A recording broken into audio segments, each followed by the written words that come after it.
Hello friends. Today I wanted to talk about how to start a diet.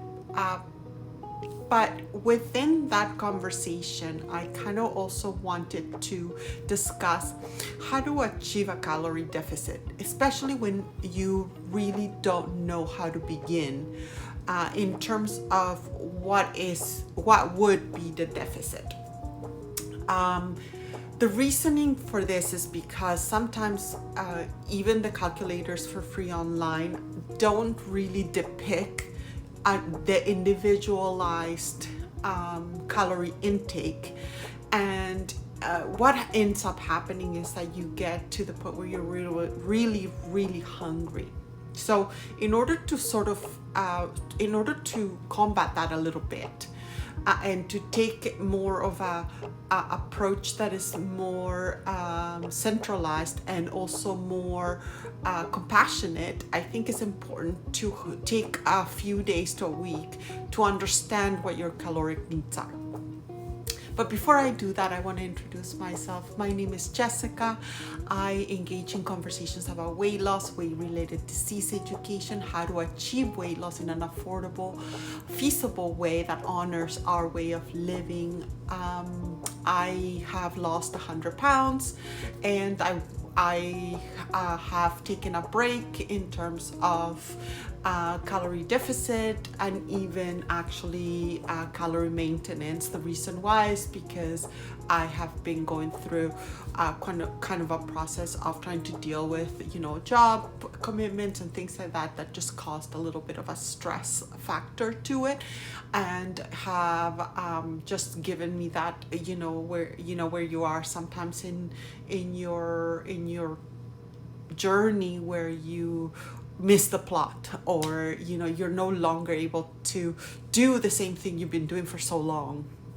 So I decided to take a break and just honor my body and just eat and just deal, which is kind of not that I'm promoting that. I'm just saying that some days or there's times in periods in the year where I go through something similar.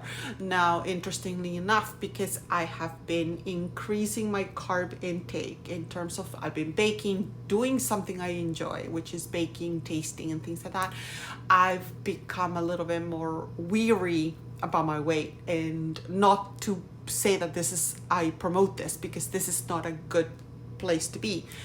I've decided to go back to the drawing board, to actually take this week to eat how I am eating, and actually just count how much I'm eating. And when I start my calorie intake, it will be not based on the calculator online. It will be based on how I've been eating for the last 2 weeks, this week and next week. Does that make sense?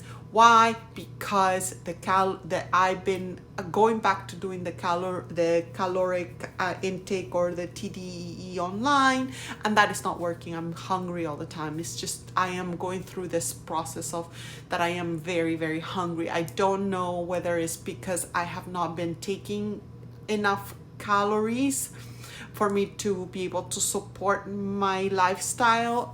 It could be. I don't think it.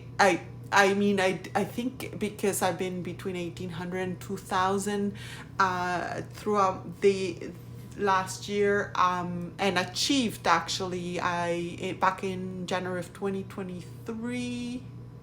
No, sorry, January 2024, I was 184 pounds, and now the last time I weighed myself, which was a couple of weeks ago, I was 170, but I would suspect I have gained weight. I can feel it.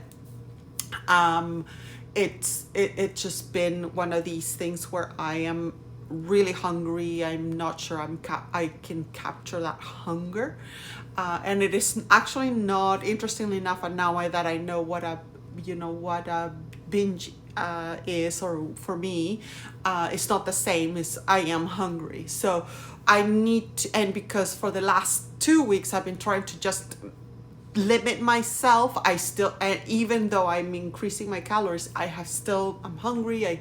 I also have increased my calories to 3,000. It's just not working. And not that that's bad. What I'm trying to say is that in itself has caused me to just not able to miss the plot in terms of how much calories I should be taking, what should I be doing, and if when I go back the 1 day or 2 days that I go back to 1,800, 2,000, I'm starving. It's not working. So why I decided to pause, reflect, and start with measuring for 1 week how much in total I am taking, and based on that reduce about 150 per day, 150 calories per day, and see how I do is what I am planning to do. Just because it feels a little bit more compassionate, especially with a new hobby that I have, or rather the new thing that I'm doing, which is sourdough bread, and the carb intake that I am actually taking. Now, notwithstanding, I am actually also observing my protein intake, which is always reasonable, but still, because of my carb intake, I'm not taking as much vegetables and fruit. I am actually taking more bread, and I need to, because I've been doing that for a few months.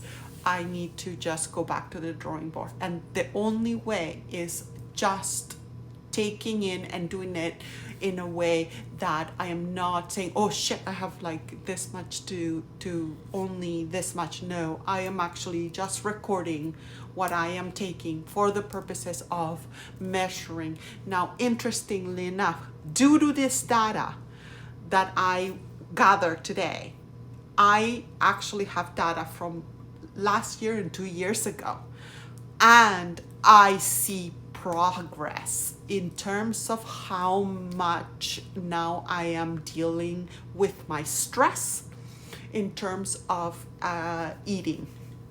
And you know, for example, like I'm not drinking as much. I'm still drinking, but I'm not drinking as much as I used to. I'm not binging as much as I used to. So there is progress. There is progress in how I deal with the world.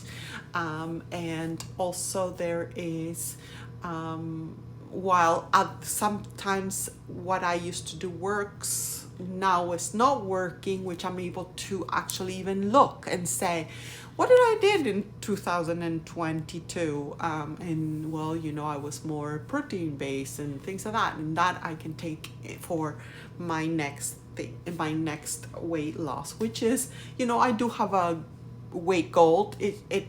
And that is just a me thing. I don't know if it's reasonable to share what my goals are, but I do have a body fat percentage that I want to get to, and that's a goal.